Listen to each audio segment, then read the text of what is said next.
करेंगे। प्रभु जी, हम धन्यवाद करना चाहते हैं आपका, आपके प्रेम, आपके अनुग्रह के लिए, आज के वचन के लिए जो हम सुनने चाहते हैं। हमारे हृदयों को तैयार कर प्रभु जी, हम सुनने वाले नहीं, उस पर चलने वाले हो जाएं। प्रभु जी, आपका वचन आज हमारे जीवन में 100 गुना फल लेके आए। यीशु के नाम से मांगते हैं, आमीन। आए हम जल्दी से प्रभु के वचन की ओर बढ़ते हुए हम कुछ बातों को परमेश्वर से सीखेंगे। अभी तक परमेश्वर के सामने हम प्रार्थना कर रहे थे, अभी तक हम गीत गा रहे थे, भजन संहिता से सुन रहे थे। अभी समय है कि हम परमेश्वर से सुने कि परमेश्वर हमसे क्या बात करते हैं। तो अपना ध्यान परमेश्वर की ओर लेकर जाते हुए हम अपनी बाइबल को खोलेंगे। व्यवस्था विवरण उसका 28 अध्याय आप निकाल के रखें। व्यवस्था विवरण उसका 28 अध्याय आप निकाल के रखें।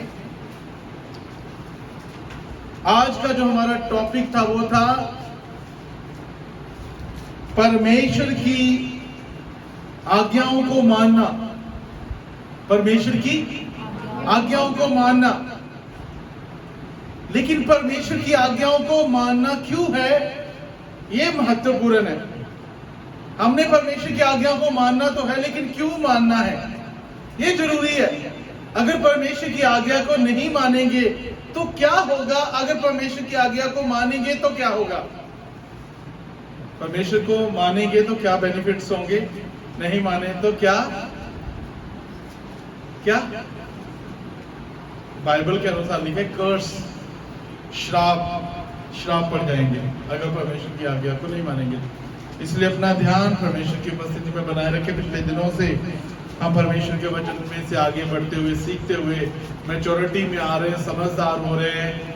और स्पेशली माफी जो वर्ड है हमारे जीवन में बढ़ रहा है। आज के दिनों मैंने देखा है कि जो मैं प्रार्थना में महसूस करता हूँ, हर एक के जीवन में माफी का जो शब्द है वो बहुत बढ़ रहा है।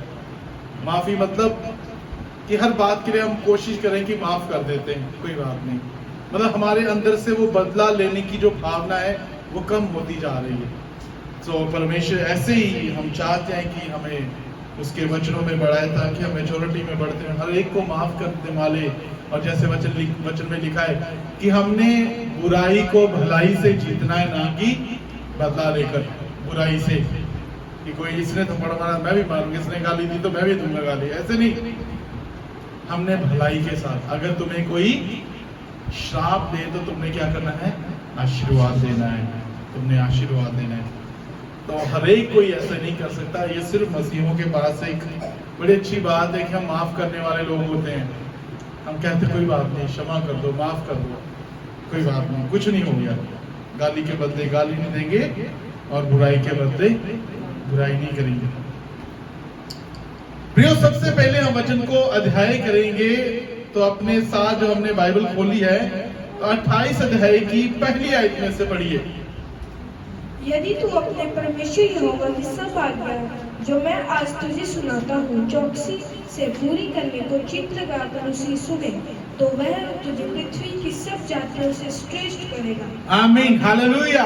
परमेश्वर का वचन यहाँ पर इस प्रकार कह रहा है, यदि तू अपने परमेश्वर यहोवा की सब आज्ञाएं, ये नहीं कि थोड़ी सी आज्ञाएं, आधी वाली जब आधी बाद में, ऐसा नहीं लिखे, सब आज्ञाएं जो मैं आज तुझे सुनाता हूँ चौकसी से पूरी कर। कैसे पूरी करनी है? चौकसी कर। परमेश्वर का भय मानते हुए कि कहीं मेरे से कोई गलत काम ना हो जाए, कहीं मुझसे कोई बुराई ना हो जाए, कहीं मैं किसी के विरुद्ध में झूठी साक्षी ना दे दूं, कहीं मैं किसी के विरुद्ध में बुरी बात ना बोल दूं, कहीं मैं झूठ बोलने वाला व्यक्ति ना बन जाऊं।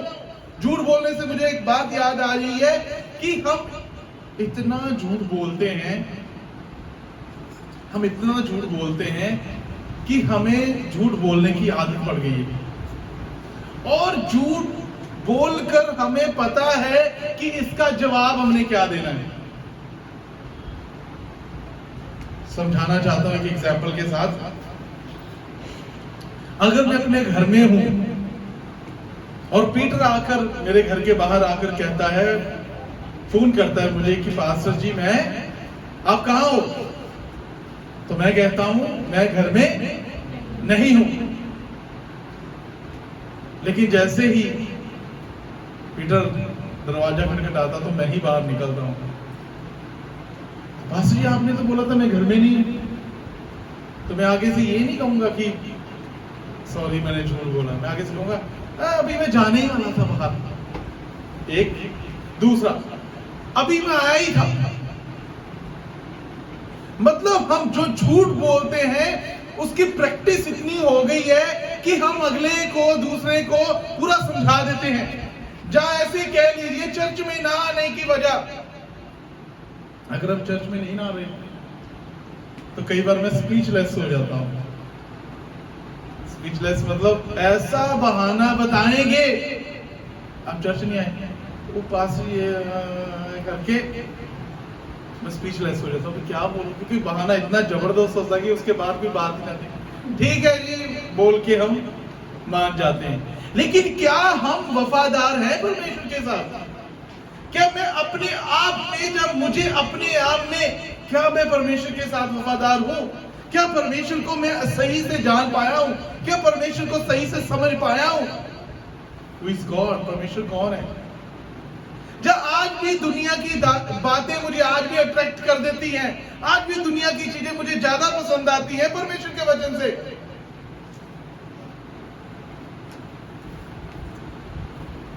प्रभु के लोगों, परमेश्वर चाहते हैं कि अगर उसकी आशीषों को अपने जीवन में बनाए रखना है, जैसे प्रभु कहता है I will abide in you, मैं तुम में बना रहूंगा। लेकिन तब बना रहूंगा अगर मेरी बातें तुम में बनी रहेगी तो। हालेलुया। अगर मेरी बातें तुझ में बनी रहेगी तब मैं तुझ में बना रहूंगा। आप ये ना कहें मैं प्रार्थना करता हूं, मैं सुबह उठ के वचन पढ़ता हूं, मैं फास्टिंग करता हूं, तो मैं परमेश्वर के स्वर्गदूत जैसा हो गया। बिल्कुल नहीं। परमेश्वर की आज्ञाओं को मानना अपने जीवन में और हर एक बात को उसके लिए पूरा करना, वो हमें उससे प्रेम को दर्शाता है। पिछली बार हमने सीखा था, वो कहता है अगर तुम मुझे कहते कि मैं तुझसे प्रेम करता हूं तो तुम मेरी आज्ञा को भी मानोगे। अगर तुम मेरी आज्ञा को नहीं मान रहे और तुम मुझसे कहते हो कि मैं प्रभु आपसे प्रेम करता हूं, परमेश्वर कहता तुम झूठ बोल रहे हो, तुम झूठ बोल रहे हो और तुम धोखा दे रहे हो अपने आप को, क्योंकि ये सच्चाई नहीं है। हमारे को समझने वाला, हमें समझने वाला कौन है? परमेश्वर। आप इंसान से, मेरे से, एक दूसरे से झूठ बोल सकते हैं प्रियो, लेकिन परमेश्वर से कभी नहीं। परमेश्वर का वचन कहता है हृदयों गुर्दों को जानने वाला वो परमेश्वर है। वो इंटरनल हार्ट को जानता है, हमारे हृदय में क्या चल रहा है। हालेलुया। क्या हम उसमें वफादार हैं?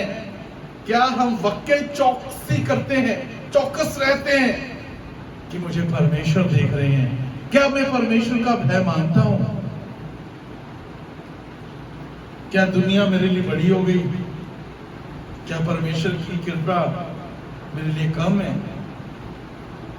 आज अगर हम दुनिया की चीजों को और आज के दिन को एंजॉय करते हैं तो ये सिर्फ उसका अनुग्रह है। क्योंकि आप सुबह से न्यूज खोलो, तुरंत न्यूज से न्यूज मिलेगी, एक्सीडेंट हो गया, मर गया, सुसाइड कर लिया, ये हो गया, वो हो गया, क्या क्या नहीं मिलेगा आपको, और लोग मर गए होते हैं।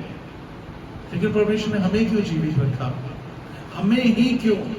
इसलिए कि हम आज भी वो चाहता है हम उसकी आराधना करते रहें, हम उसकी महिमा करते रहें। प्रिय मसीहों के लिए परमेश्वर ने एक बड़ी अच्छी बात हमारे लिए बोली थी कि हम उसमें बने रहें, तब वह हमारे में बना रहेगा। जब उसकी बातें हमारे में बनी रहें, जब उसकी आज्ञाओं की बातें हम में बनी रहें, कहता मैं भी तुझ में बना रहूंगा। और सोचो अगर परमेश्वर हमारे साथ बने हुए हैं तो क्या किसी बात की कमी आ सकती है? क्या किसी बात में हम निष्फल हो सकते हैं? ऐसा हो सकता है कि हमारे पास कोई फल ना हो, ऐसा हो सकता है कि हम असफलता की ओर बढ़ रहे हैं। परमेश्वर में सफल बनाएगा।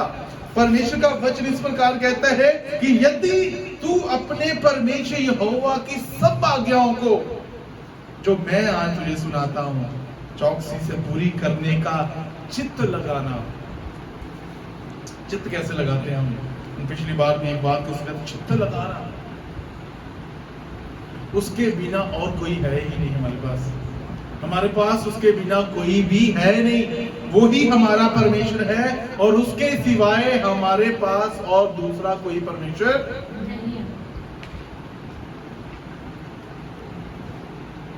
पहली बात से चौकस। दूसरा कहते हैं चित्त लगाकर उसकी सुने। प्रियो, जब हम परमेश्वर का वचन सुनते हैं तो हम चित्त लगाकर सुनना चाहिए। चित्त लगाने का मतलब है कि मैं आज परमेश्वर मुझसे बात कर रहा है और इन बातों की मेरे में अगर कमी है तो मैं इसको अगली बार ठीक करूंगा। अगर आज भी मैं परमेश्वर की आज्ञाओं को पूरा नहीं कर पा रहा हूं तो अच्छा है कि आज से मैं परमेश्वर की आज्ञाओं को अपने जीवन में पूरा करूंगा। तो फिर वो कहता है तो वह तुझे पृथ्वी की सब जातियों में श्रेष्ठ करेगा। कहता है अगर सबसे उत्तम होना चाहते हो तो तुम्हें परमेश्वर की आज्ञाओं को मानना होगा और उसके वचनों पर चित्त लगाना होगा। उसकी दूसरा एक पढ़ दीजिएगा। फिर अपने परमेश्वर यहोवा के सुनने के कारण ये सब आशीर्वाद तुझ पर पूरे होंगे। और ये सब आशीर्वाद तुझ पर पूरे तभी होंगे अगर तू यहोवा की सुनने के कारण, अगर परमेश्वर यहोवा की सुनता, उसी के कारण ही तुझे मैं आशीर्वाद दूंगा। उसी के कारण मैं तुझे आशीर्वाद दूंगा। हालेलुया। उसकी तीसरी आयत, धन्य हो तू नगर में, धन्य हो तू खेत में, धन्य हो तेरी संतान और तेरी भूमि की उपज और गाय और भेड़ बकरी आदि पशुओं के बच्चे। पढ़ते जाइए। धन्य हो तेरी टोकरी और तेरी कठौती, धन्य हो तू भीतर आते समय और धन्य हो तू बाहर जाते समय। यहोवा ऐसा करेगा कि तेरे शत्रु जो तुझ पर चढ़ाई करेंगे वे तुझसे हार जाएंगे। वे एक मार्ग से तुझ पर चढ़ाई करेंगे परंतु तेरे सामने से 7 मार्ग से होगा। परमेश्वर ये आशीषों को हमारे जीवन में देता है।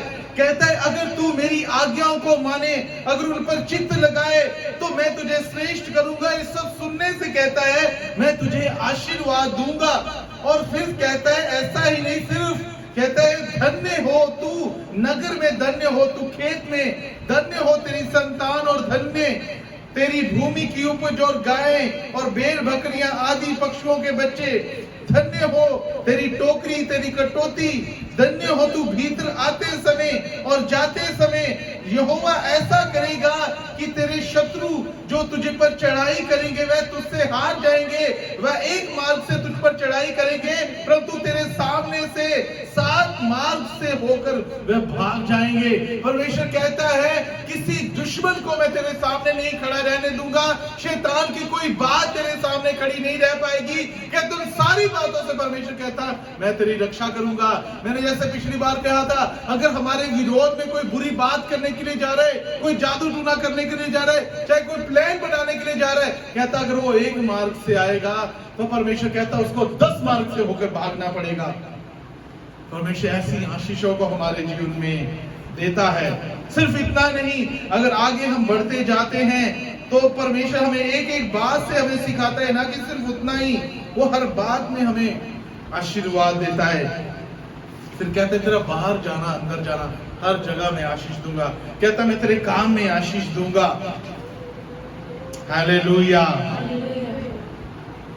उसकी अगर 7 ऐसे तेरे खेत खतों पर जितने कामों में तू हाथ लगाएगा उन सबों पर यहोवा आशीष देगा।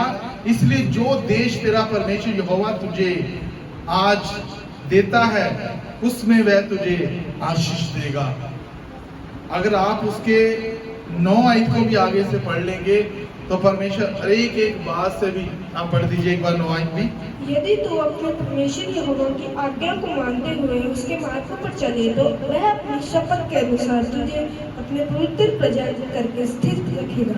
परमेश्वर हमें स्टेबल बना देगा, स्थिर कर देगा, क्योंकि मैंने यहोवा की बात पर चित्त लगाया, क्योंकि मैंने यहोवा परमेश्वर की बात को सुना, चौकसी से सुना और उस पर चलता भी रहा। जो उसने आज्ञाएं मुझ में दी उस सारी बातों में मैं बना रहा। परमेश्वर कहता है मैं तुझे आशीष दूंगा क्योंकि तू मुझ में बना रहा है। उसकी आगे आयतों को पढ़ देंगे हम। 10 पढ़ दीजिए। और पृथ्वी के देश के सब लोग यह देखकर कि तू यहोवा का कहलाता है तुझसे डर जाएंगे, और जिस देश के विषय यहोवा ने तेरे पूर्वजों से शपथ खाकर तुझे देने को कहा था उसमें वह तेरी संतान की और भूमि की उपज की और पशुओं की बढ़ती करके तेरी भलाई करेगा। अगर आप आगे आगे ऐसे पढ़ते जाएंगे, कम से कम 14 आयतों तक परमेश्वर की आशीषें वो बनी रहती हैं। 1 से लेकर 14 तक वो बनी रहती हैं। कैसे परमेश्वर कहते हैं मैं तुझे अगुवाई करूंगा। फिर 13 में कहते हैं और यहोवा तुझको पूछ नहीं किंतु सिर ठहराएगा, और तू नीचे नहीं परंतु ऊपर ही रहेगा। यदि परमेश्वर यहोवा की आज्ञाएं जो मैं आज तुझको सुनाता हूं तो उनके मानने में मन लगाकर चौकसी करे। मन लगाकर चौकसी करना। एक होता है नॉर्मल परमेश्वर को मानना, एक होता है सीरियस से परमेश्वर को मानना। वाकई ये समझना कि देयर इज गॉड, परमेश्वर है जो मुझे देख रहे हैं, परमेश्वर है जो मुझे जानते हैं, परमेश्वर है जो मेरे मार्गों को सीधा कर सकते हैं, परमेश्वर है जो मेरे लिए हमेशा खड़े हैं। तो मैं उनके रस्तों उनके मार्गों पर क्यों ना चलूंगा। मेरे में कोई ऐसी बात तो है नहीं कि जो मैं अपनी मर्जी से कर सकूं। मसीह लोग प्रभु की इच्छा के अनुसार, जैसे हम हमेशा सीखते हैं, हम आत्मा के चलाए जाने वाले लोग हैं, और हमें चाहिए कि हम आत्मा के साथ चलें, ना कि मेरी अपनी मर्जी से, परंतु हम परमेश्वर की मर्जी के अनुसार चलना चाहिए। उसके अगर आप 15 इनको पढ़ेंगे, मैं आपके लिए पढ़ना चाहता हूं। कहता है परंतु यदि तू अपने परमेश्वर यहोवा की बातें ना सुने और उसकी सारी आज्ञाओं और विधियों के पालना में जो मैं आज सुनाता हूं चौकसी से नहीं करेगा, तो ये सब श्राप तुझे पड़ेंगे, तुझ पर पड़ेंगे। तो मैं आपको बताऊं, ये श्राप 16 से लेकर अगर आप देखेंगे तो कम से कम 68 तक वो श्राप बने रहेंगे। ऐसे इतने श्राप लिखे। आशीषें सिर्फ 14 आयतें तक है, लेकिन श्राप कितने लंबे तक। मैं चाहता हूं कि इस पूरे अध्याय को आप एक बार घर में बाइबल में जरूर पढ़ें ध्यान से। मैं 1-2 बात बताना चाहता हूं। कहता है जैसे मैं जिन चीजों में तुम्हें मैं आशीष कर रहा था उसी में अभी मैं श्राप दूंगा। अर्थात शापित हो तू नगर में, शापित हो तू खेत में, शापित हो तेरे संतान, शापित भूमि की उपज और गायें और भेड़ बकरियां। और आगे आगे आप देखते जाएंगे तो एक एक करके परमेश्वर कह रहा है बीमारियां, वह बीमारियां जो कभी हटने की नहीं।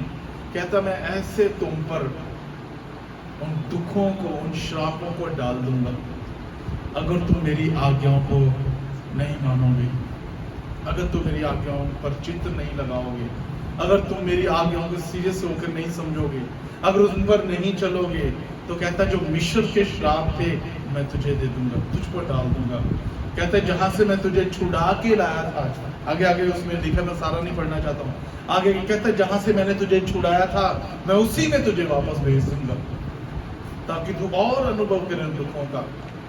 प्रियो, परमेश्वर की बातों को याद रखें। अगर परमेश्वर हमारे लिए भला करना जानते हैं, अगर परमेश्वर हम बीमारियों से चंगा करना जानते हैं, अगर परमेश्वर हमें दुखों से बचाने की शक्ति रखते हैं, अगर हमें परमेश्वर पैसे से आशीष करते हैं, जो हमने मांगा अगर पूरा करते हैं, वो तभी देते हैं जब हम उसकी आज्ञाओं को पालना करते हैं।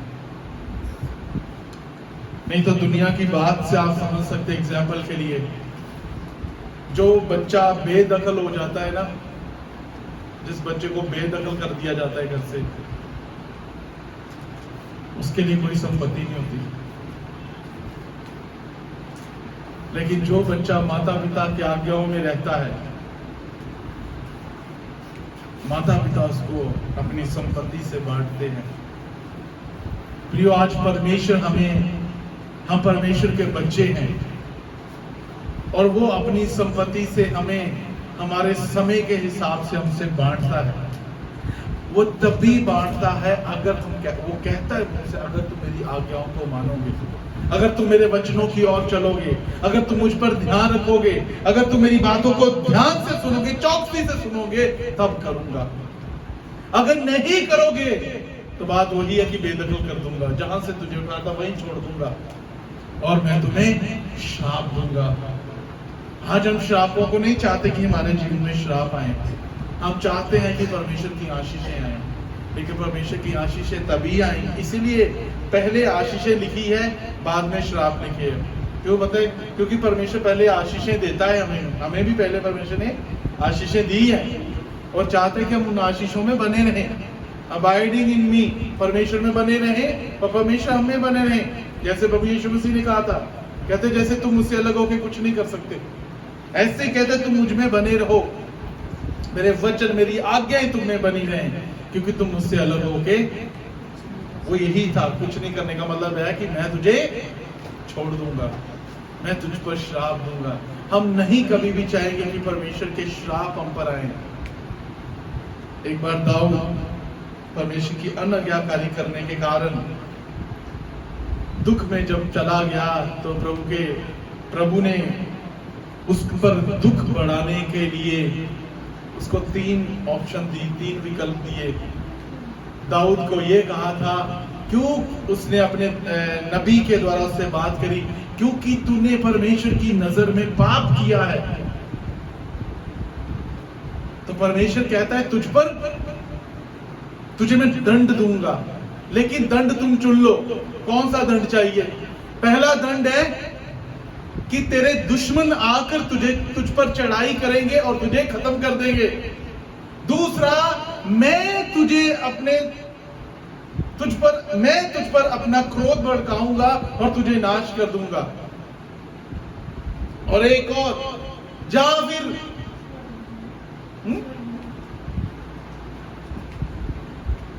फिर मैं तुझे यहां से, जिस जगह से है, मैं तुझे गुलाम जैसे बना दूंगा।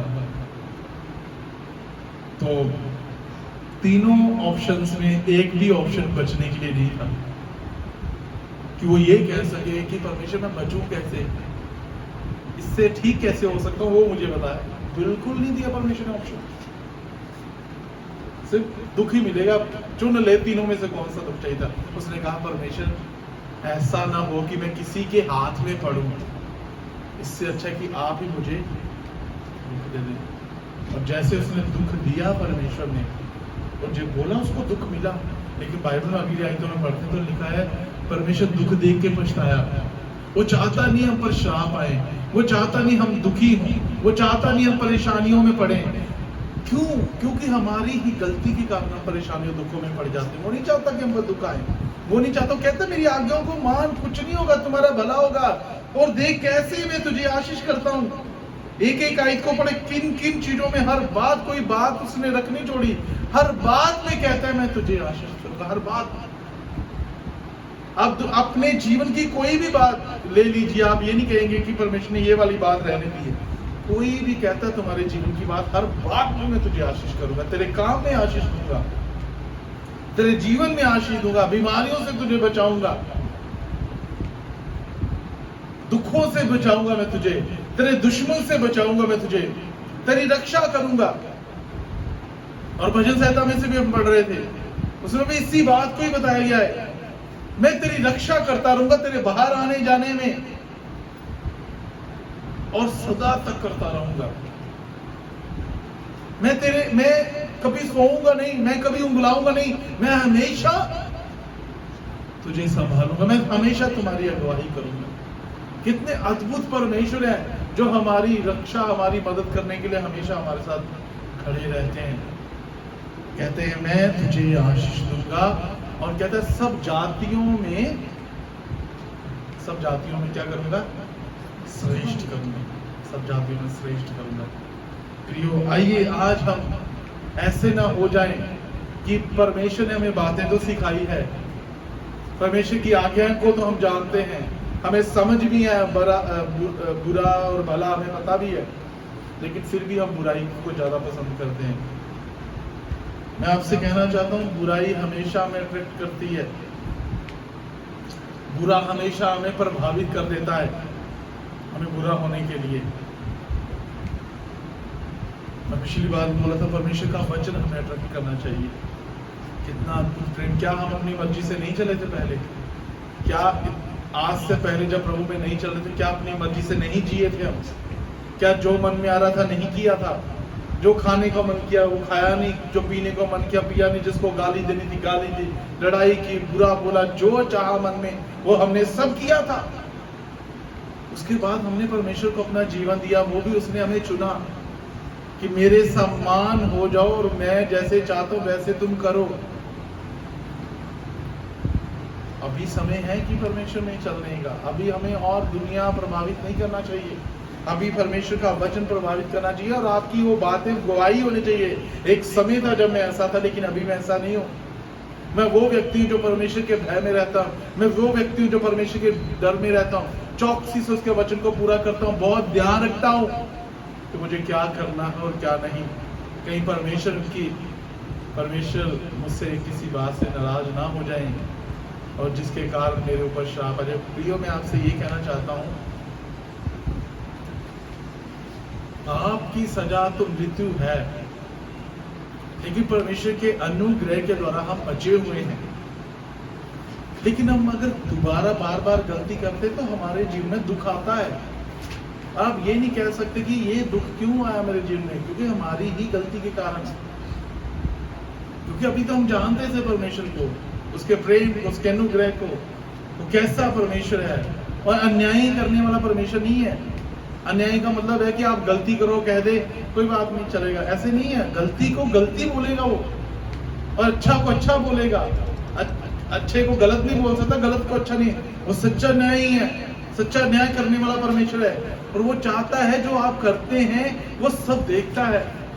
इसलिए हमारी बातें जो परमेश्वर तक होनी चाहिए वो अच्छी होनी चाहिए। कहीं ऐसा ना हो जाए कि हमारी अपनी ही बात से हम अपने ऊपर श्रापों को लेकर आ सकें। परमेश्वर नहीं चाहता कि हम पर दुख आए। वो कहता है ये आशीषें तुम्हारे जीवन में बनी रहेंगी अगर तुम मेरी आज्ञाओं को मानते हो, अगर तुम मेरे वचनों पर चलते हो चौकसी से ध्यान रखकर, तो मैं तुझे बढ़ाऊंगा, जातियों में श्रेष्ठ करूंगा। हालेलुया।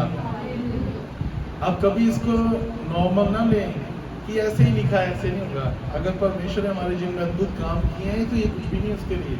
ये है कि क्या हम तैयार हैं उसको पाने के लिए, क्या हम तैयार उसको करने के लिए। ये डिपेंड हम पर करता है। जब हम ही तैयार नहीं है, मुझे लगता है कि नहीं मैंने ऐसे ही रहना है, तो फिर ऐसे ही रहना है। लेकिन अगर परमेश्वर में हम ये कहते हैं कि नहीं मैं परमेश्वर में बढ़ूंगा, तो हम परमेश्वर में बढ़ेंगे। और जो परमेश्वर के वायदे हैं हमारे साथ, जो उसने वायदे दिए वो पूरा करेगा। और हमने पढ़ा भी था, कहता है मैं अपना वायदा जो तुमसे शपथ खाई है मैं उसको पूरा करूंगा, क्योंकि तूने मेरी आज्ञाओं को माना, क्योंकि तू मेरे वचनों पर चला चौकसी से और ध्यान से सुना भी है और मानता भी है। होने भाई प्रियो, ये वचन हमारे जीवन में अद्भुत रीति से काम करें और हम परमेश्वर के वचनों में आगे बढ़ने वाले हों, हम परमेश्वर की आशीषों को अपने जीवन में लेने वाले हों। अगर आपके पास आशीषें हैं तो आप लोगों को आशीषित करोगे, अगर आपके पास श्राप है तो आप लोगों को श्रापित करोगे। अभी लोगों को आशीषित करना है, जो श्रापित करना है, ये आपके और मेरे हाथ में है। हमने लोगों को आशीषित करना है, हमारे द्वारा दूसरे लोग भी आशीष होना चाहिए। जैसे परमेश्वर का वचन कहते हैं तुम्हारे द्वारा तुम्हारे लोग और दूसरे लोग आशीषित होंगे। आमीन। तुम्हारा बाहर जाना भी आशीषित होगा और अंदर आना भी आशीषित होगा। जिस काम को तुम करोगे उसमें भी आशीष पाओगे, और जिस खेत में तुम बुआई करोगे उसमें भी, मतलब जो भी जैसा भी काम तुम करते हो, वो कहता मैं तुम्हें सफलता दूंगा, मैं तुम्हें सफल बनाऊंगा, तब अगर तुम मेरी आज्ञाओं को चित्त लगाकर, मन लगाकर, चौकसी से इसको अपने जीवन में पूरा करते रहें। आइए हम सब मिलके ये प्रार्थना करें कि परमेश्वर, अगर पिछले दिनों में मुझसे कोई भी गलती गुनाह हुआ कि मैंने अपने आपके वचनों पर अच्छे से ध्यान नहीं लगाया, जहाँ मैं उन पर चला नहीं, जहाँ मैं सही से समझ नहीं पाया, तो परमेश्वर मुझे क्षमा करें। और परमेश्वर मैं चाहता हूं कि आज के बाद मैं प्रभु जी आपके वचनों पर चलूं, आपकी आज्ञाओं को मानूं, आपके हर बात जो आपने प्रभु जी आज्ञाओं में दी है उसको अपने जीवन में पूरा करूं। परमेश्वर मैं इसी समय प्रार्थना करना चाहता हूं खुदावंद आपके लोगों के लिए जितनों ने इस बात को माना है कि पिछले दिनों में प्रभु जी अपने जीवन में कोई भी प्रभु जी उस बात को जो आपके साथ थी उसको पूरा नहीं किया, आपकी आज्ञाओं को नहीं माना, आपके वचनों को ध्यान से नहीं सुना। प्रभु जी आज जो क्षमा मांगते हैं तो प्रभु आप उन्हें क्षमा करें और प्रभु जी आपकी आज्ञाओं को मानते हुए, आपके वचनों को मानते हुए परमेश्वर वो आशीषों को जिसकी आपने उनके साथ शपथ खाई है आप उनके जीवन में पूरा कर सके। धन्यवाद करते हैं परमेश्वर आपके प्रेम के लिए। प्रार्थना प्रभु यीशु मसीह के नाम से मांगते हैं, आमीन। हालेलुया। परमेश्वर सबको आशीष दे। God bless you. Thank you.